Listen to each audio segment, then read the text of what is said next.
presidente, eu não queria aqui vir dar relatório, vir dar o relatório das minhas propostas que eu fiz como assessor. Ele conhece muito bem, e eu até esperava na última entrevista que aqui ele veio dar, que ele falasse exatamente da minha performance como assessor. E uma coisa engraçada, Raul, alguém vai dizer que a Venâncio é muito pretencioso, me desculpa, não é questão de querer ser pretencioso, mas é um fato.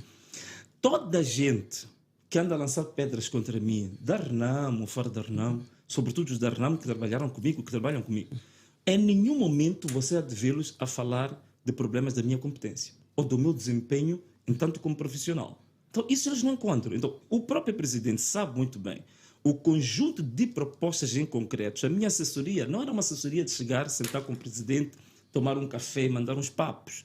Eu apresentava propostas em concreto, de projetos concretos, para alavancar a imagem da Renamo, a marca da Renamo, a um nível, aquilo que eu tenho dito. Eu vou dizer, você está a exagerar. Eu disse, era possível, em 5 anos, tornar a Renamo a maior e a melhor marca política do país e talvez da África Austral. Podia dar um exemplo de alguma coisa em particular que fez? Claro que vou. Alguma coisa que acho que ia revolucionar a Renamo? Vou-te apresentar claramente, isso é lógico, não é? E agora, o presidente me desculpe, né? Foi uma assessoria particular, mas vou ter que falar, estou perante a prestar contas ao público. Uma das coisas que eu apresentei, vocês ouviram falar durante muito tempo sobre a questão do governo sombra. Certo. Quem fez a proposta técnica da constituição do governo sombra, isto é, os princípios, os termos de referência do governo sombra, fui eu. E eu apresentei este trabalho. Foi um trabalho pesado, porque eu não fui lá dar um papel. Eu analisei, analisei todas as fragilidades que o primeiro governo sombra da Renamo teve, analisei os governos sombras de Portugal, da Europa, fiz uma análise comparativa, fiz um estudo muito pormenorizado e fiz uma proposta justamente para Moçambique.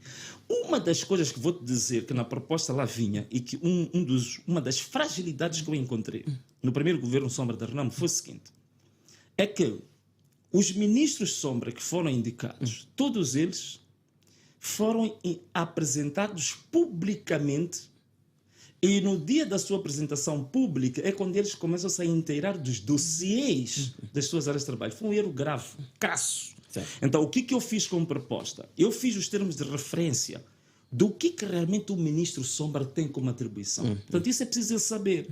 Eu sou ministro sombra, tenho que pegar que competências é que eu tenho, que atribuições é que eu tenho. Fiz isso. E foi um trabalho que eu fiz. Mas uma das coisas que eu fiz foi um plano de ação. De como é que eles iam atuar, pelo menos no primeiro ano.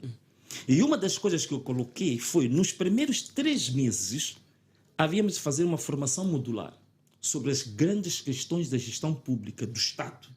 E que esses 3 meses eles iam ter uma informação intensiva.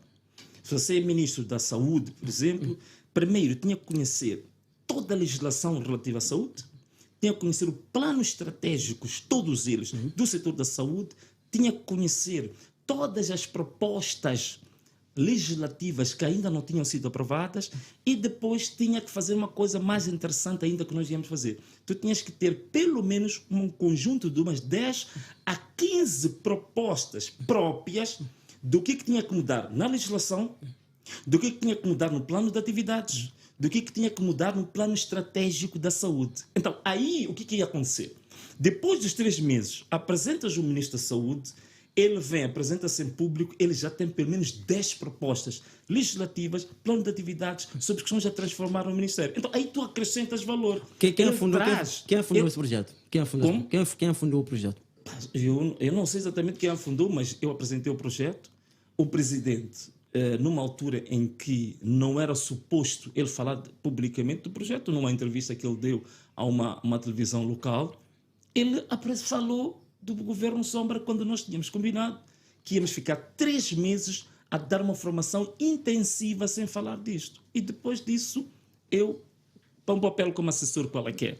Fiz a proposta, apresentei ao presidente, fiz todo o projeto completo, a implementação do projeto, isso já acabou, chefe. E ele nunca apresentou, nunca quis. Esse é um dos projetos. Certo. Se quiseres, posso-te apresentar o segundo. O segundo projeto... De forma resumida. O segundo projeto, que se ia ser um boom mesmo para Renamo, foi um projeto que eu fiz justamente para as redes sociais. Um projeto voltado para as redes sociais, para a comunicação digital, certo, que chamava da Hora do Presidente. O que era esse projeto? Era um projeto voltado para redes sociais em que faríamos o seguinte. Todas as quintas-feiras, o presidente teria uma comunicação entre 45 minutos a 1 hora de tempo, às 18 horas. E fiz 18 horas de propósito, por 18 horas.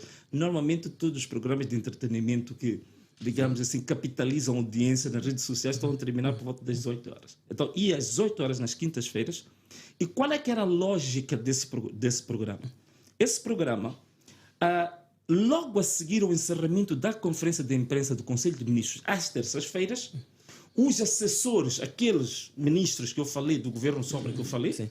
iam pegar em todos os temas que o governo ia apresentar na terça-feira ao público, em função das áreas, e iam estudar todas as propostas do governo, verificar quais são as fragilidades de cada uma das propostas e apresentar soluções alternativas para cada uma. E o presidente, na quinta-feira, fazia a réplica, isto é, ia rebater todas as questões que o governo ia apresentar na quinta-feira no Conselho de Ministros e apresentava a visão da Renamo em concreto para cada um daqueles pontos. O que isto ia fazer? Ia permitir que todas as semanas a Renamo estaria em contacto com o eleitorado apresentando propostas alternativas de políticas públicas, de governação, por aí. E isto seria algo extraordinário. Por quê? Ia permitir a Renamo estar permanentemente em campanha. Certo. Eu estou